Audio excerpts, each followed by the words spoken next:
Narayan education YouTube channel में दोस्तों आप सभी का स्वागत है। तो सबसे पहले दोस्तों अपना जो पुराना चैनल था नारायण एजुकेशन, उसमें करीब 1.5 लाख सब्सक्राइबर थे। 7 साल पुराना चैनल था, तो किसी कारणवश वो यूट्यूब से डिलीट हो चुका है। अब मैंने नया चैनल बनाया है सेम उसी नाम से, तो आप नए चैनल के साथ जुड़ सकते हैं। वैसे ही वीडियो आपको देखने को मिलेंगे। तो नारायण एजुकेशन चैनल को आप सब्सक्राइब कीजिए, शेयर कीजिए और वीडियो को लाइक व शेयर कीजिए। सबसे पहले आज शिक्षा मंत्री मदन दिलावर कोटा से लाइव बीएसटीसी का परिणाम, प्री बीएसटीसी का परिणाम शिक्षा मंत्री ने जारी किया था। यहाँ पर आप देख सकते हैं फोटो में लाइव। शिक्षा मंत्री मदन दिलावर ने बुधवार को प्री डीएलएड 2024 का परीक्षा परिणाम जारी कर दिया। इस बार मात्र 16 दिनों में ही रिजल्ट तैयार कर दिया।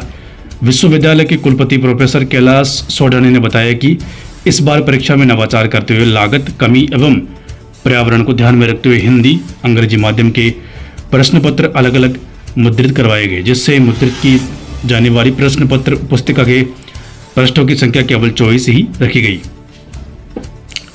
कुल अभ्यर्थियों में से 6,30,173 यानी करीब 97.63% अभ्यर्थियों ने हिंदी माध्यम की प्रश्न पत्र पुस्तिका प्राप्त करने का विकल्प चुना एवं केवल 15,000 यानी करीब 2.37% अभ्यर्थियों ने अंग्रेजी माध्यम में प्रश्न पत्र प्राप्त करने का विकल्प चुना और 92.19% अभ्यर्थियों ने परीक्षा में भाग लिया।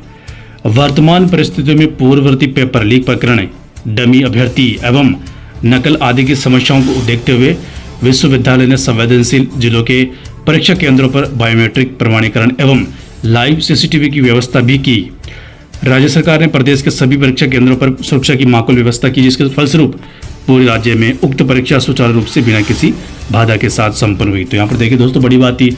अभी भी आज की तारीख में भी खबर आ रही है, वन रक्षा का पेपर आउट हुआ, पटवारी का आउट हुआ, रीट का तो आउट हुआ था, पहले सेकंड ग्रेड का भी आउट हुआ था। डमी अभ्यर्थियों का मामला सामने आ रहा है, फर्जी डिग्रियों का मामला सामने आ रहा है। तो उसके बीच ये परीक्षा सही तरीके से हुई, ये कुलपति का कहना है, शिक्षा मंत्री का। दिलावर ने परीक्षा 6 लाख परीक्षार्थियों में प्रथम, द्वितीय एवं तृतीय स्थान प्राप्त करने वाले अभ्यर्थियों को मोबाइल पर बधाई देते हुए उनके उज्जवल भविष्य की कामना की है। मंत्री ने कहा कि जिस तरह से धरती का तापमान बढ़ रहा है, उसके चलते सभी व्यक्ति को पेड़ों को लगाना चाहिए। उन्होंने कहा कि राजस्थान सरकार का प्रयास है कि इस बार पूरे प्रदेश में 7 करोड़ से ज़्यादा पौधे रोपे जाएं। तो यहाँ पर देखिए शिक्षा मंत्री का बड़ी बात, और उनका रखरखाव नरेगा कर्मियों द्वारा किया जाए। विश्वविद्यालय की ओर से भी मंत्री को आश्वासित किया गया कि विश्वविद्यालय कर्मी पौधे रोकेंगे। मंत्री ने विश्वविद्यालय के कुलपति प्रोफेसर कैलाश सोडानी एवं उनकी पूरी टीम को बधाई दी। तो यहाँ पर देखिए दोस्तों, आप देख सकते हैं शिक्षा मंत्री का बड़ा बयान निकल के सामने आ रहा है।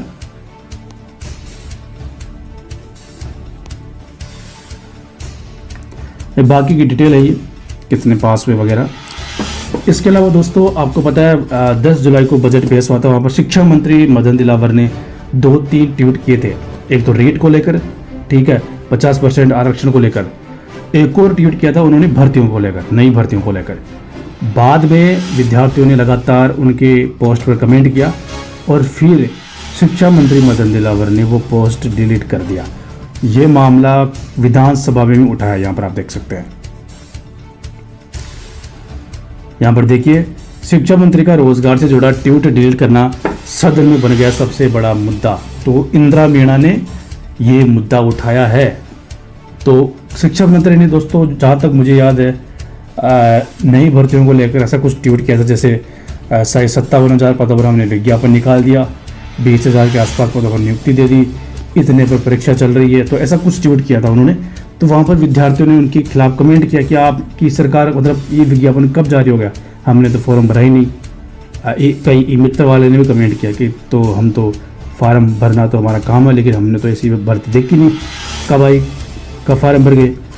तो पूर्व सरकार की दोस्तों भर्तियाँ थी, मतलब पूर्व सरकार की भर्तियाँ थी, उसको लेकर ये शिक्षा मंत्री ने ट्वीट कर दिया था कि हमने ये निकाली थी।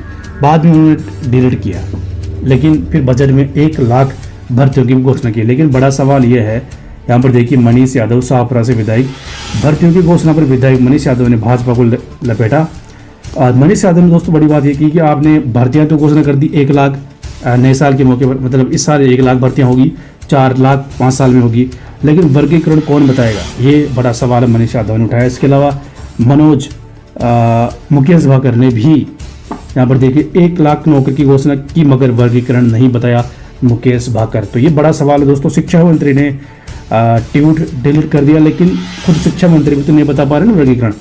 कम से कम शिक्षा विभाग के तो बता सकते हैं कितने पदों पर भर्तियां होगी, विद्यार्थी काफ़ी इंतजार कर रहे हैं। लेकिन एक चीज़ सामने आई थी पहले, जो 70,000 पदों पर घोषणा कर रखी थी ना सरकार ने पहले, उसका वर्गीकरण थोड़ा बहुत सामने आया था कि 70,000 में से 20,000 शिक्षा विभाग के पद होंगे, जिसमें first grade, second grade, PTI भर्तियां शामिल है। रीट को लेकर भी कोई मामला क्लियर नहीं है, पात्रता होगी क्या होगी, ठीक है। लेकिन मुझे लग रहा है पात्रता ही पहले होगी, लेकिन पात्रता में तो कोई रुकावट नहीं होनी चाहिए ना, कोई पदों की ज़रूरत नहीं पड़ती वहाँ पर, ठीक है। कोई खर्चा इतना कुछ है नहीं, तो सरकार पात्रता क्यों नहीं कर रही, ये भी बड़ा सवाल है। इसके अलावा दोस्तों एक और चीज़ यहाँ पर आप देखिए, अंग्रेजी माध्यम स्कूलों को लेकर विज्ञप्ति जारी हुई, आवेदन प्रक्रिया भी शुरू हो चुकी है। 15 जुलाई से 22 जुलाई तक आप आवेदन कर सकते हैं, जिसमें आप देखिए कौन कौन से शिक्षक शामिल है। जैसे रीड में 3rd ग्रेड के, लेवल 2, लेवल 1, फर्स्ट ग्रेड के, सेकंड ग्रेड के, ये जो है ना भर्तियों के इसमें शामिल हो रहे हैं शिक्षक। तो ये बड़ी बात निकल के सामने आ रही है।